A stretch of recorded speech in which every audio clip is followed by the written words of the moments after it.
तो अब बच्चे मैं आप लोगों को बताना चाहती हूँ कि अब से हमारे साइंस के क्वेश्चन आने जा रहे हैं, यानी कि अब हमारे साइंस के क्वेश्चंस आएंगे। तो इन क्वेश्चंस को बिल्कुल फोकस के साथ पढ़ना और सभी क्वेश्चंस को अच्छे से अटेम्प्ट करना और सभी क्वेश्चंस को बिल्कुल अच्छे तरीके से रिप्लाई भी देना, ठीक है। कोई दिक्कत की बात नहीं है, अगर कोई क्वेश्चन गलत भी हो जाता है तो उसको सही करने के लिए मैं हूँ। लेकिन मैं आप लोगों से रिक्वेस्ट करती हूँ कि सभी के सभी बच्चे एक बार पार्टिसिपेट ज़रूर करें, ताकि साइंस के अंदर एक फोकस अच्छा बनना चाहिए।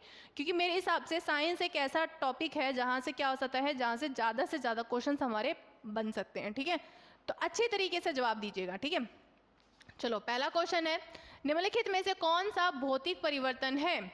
Which one of the following is a physical change? दूध दही में जम जाता है, मनुष्य का श्वसन, मनुष्य का पाचन, या पानी बर्फ में बदलना। तो हम ये देखते हैं ये तीनों ही कैसे हैं, रासायनिक परिवर्तन है, जबकि ये कौन सा है, ये बच्चे भौतिक परिवर्तन है, ठीक है जी बच्चे, भौतिक, ठीक है। अगला देखते हैं, अगला क्या है जी, रदरफोर्ड का अल्फा कण प्रकीर्णन प्रयोग किसकी खोज के लिए किया जाता था? अब मैंने तुम्हें रदरफोर्ड स्कैटरिंग एक्सपेरिमेंट बहुत ही डिटेल में करवाया हुआ है। एटॉमिक स्ट्रक्चर की मेरी क्लास देखना, उसके अंदर बहुत ही डिटेल में मैंने Rutherford alpha particle scattering experiment करवाया हुआ है, ठीक है। और 2-3 दिन पहले ही मैंने क्लास ली है। तो उसके अंदर तुम देखोगे कि Rutherford alpha particle scattering experiment किसके लिए किया था? परमाणु की नाभिक के लिए किया था। किसके लिए किया था बच्चे? परमाणु की नाभिक के लिए किया था। इलेक्ट्रॉन का कौन सा किया था? कैथोड रे एक्सपेरिमेंट, ठीक है, कैथोड रे एक्सपेरिमेंट। और प्रोटॉन के लिए कौन सा किया था? कैनार रे एक्सपेरिमेंट, कैनार रे एक्सपेरिमेंट, ठीक है। चलो अगले क्वेश्चन पे बढ़ते हैं। अगला क्वेश्चन क्या है, alloys of which of the following metals is used for making aeroplanes and automobile engine? यानी निम्नलिखित में से किस धातु की मिश्र धातु का प्रयोग हवाई जहाज और ऑटोमोबाइल इंजन बनाने के लिए किया जाता है? आयरन, एल्यूमिनियम, मतलब मरकरी, या फिर कॉपर? किसका इस्तेमाल किया जाता है?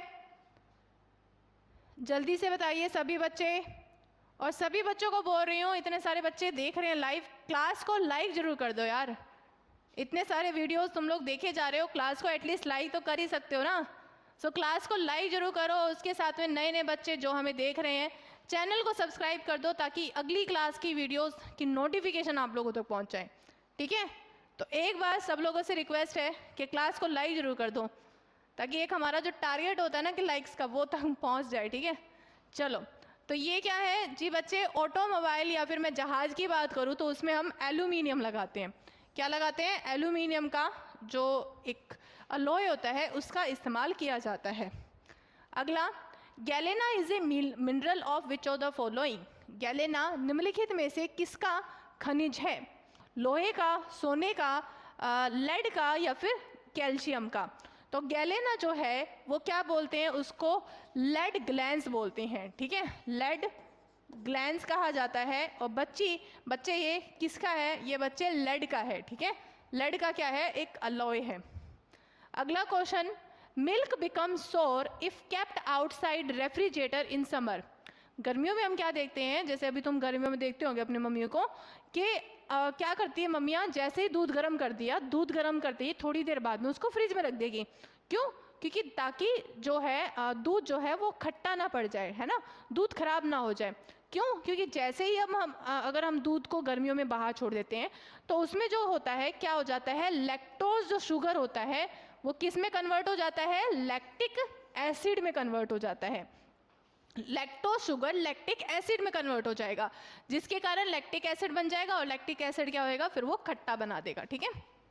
तो इससे क्वेश्चन बनता है, मिल्क के अंदर या मिल्क से बनने वाले प्रोडक्ट्स के अंदर क्या पाया जाता है? लैक्टिक एसिड पाया जाता है, ठीक है। अगला क्वेश्चन जी, which of the following is not a unit of energy? Energy की कौन सी यूनिट नहीं है? अर्ज, जूल, कैलोरी, या पास्कल? अर्ज, जूल, कैलोरी, या पास्कल? चलिए वेरी गुड। तो बच्चे हमारी ऊर्जा की जो मापन एसआई यूनिट जो है, एसआई यूनिट तो बच्चे जूल है, ठीक है। सबसे पहले होगी एसआई यूनिट होगी जूल, लेकिन सही आंसर क्या है? पास्कल जो है वो एक किसकी यूनिट नहीं है, ऊर्जा की यूनिट नहीं है, क्योंकि पास्कल जो है वो दबाव यानी कि प्रेशर की यूनिट है। ठीक है, प्रेशर की ऐसा यूनिट क्या है, पास्कल की है। बाकी ये तीन किसकी है, ऊर्जा की है। ठीक है, ऊर्जा की है। अगला क्वेश्चन आप लोगों का पूछ रखा है जी, फ़ारेनहाइट और सेंटीग्रेड में जी रिलेशन क्या होता है। तो ये आप लोगों का रिलेशन एक बार लर्न कर लो। ठीक है, F is equal to 9/5 degree Celsius plus में 32। ठीक है, ये फॉर्मूला लर्न कर लेना। अब इस फॉर्मूले के अंदर आप देखोगे कि अगर 9/5 को मैं अगर डिवाइड करूँ, अब इसमें से कहीं दिखाई दे रहा है ऐसा कोई रिलेशन, तुम बोलोगे नहीं मैडम, बट ऐसा जरूर दिखाई दे रहा है, 1.8 दिखाई दे रहा है। तो बच्चे कोई दिक्कत की बात नहीं है, 9/5 को तुम अगर डिवाइड करोगे, 9/5 की पॉइंट के अंदर वैल्यू आएगी 1.8। तो सही आंसर क्या है, ये है सही आंसर। ठीक है जी, यही है सही आंसर, यानी कि F is equal to 9/5 degree Celsius plus में 32 कर दो, या फिर F is equal to 1.8 degree Celsius plus 32 कर दो। सेम ही फॉर्मूला है, इसको तुम फ़ारेनहाइट से डिग्री सेल्सियस में चेंज कर सकते हो और सेल्सियस को फ़ारेनहाइट में चेंज कर सकते हो। ठीक है, अगला क्वेश्चन ये नहीं है, चलो अगला क्वेश्चन क्या है।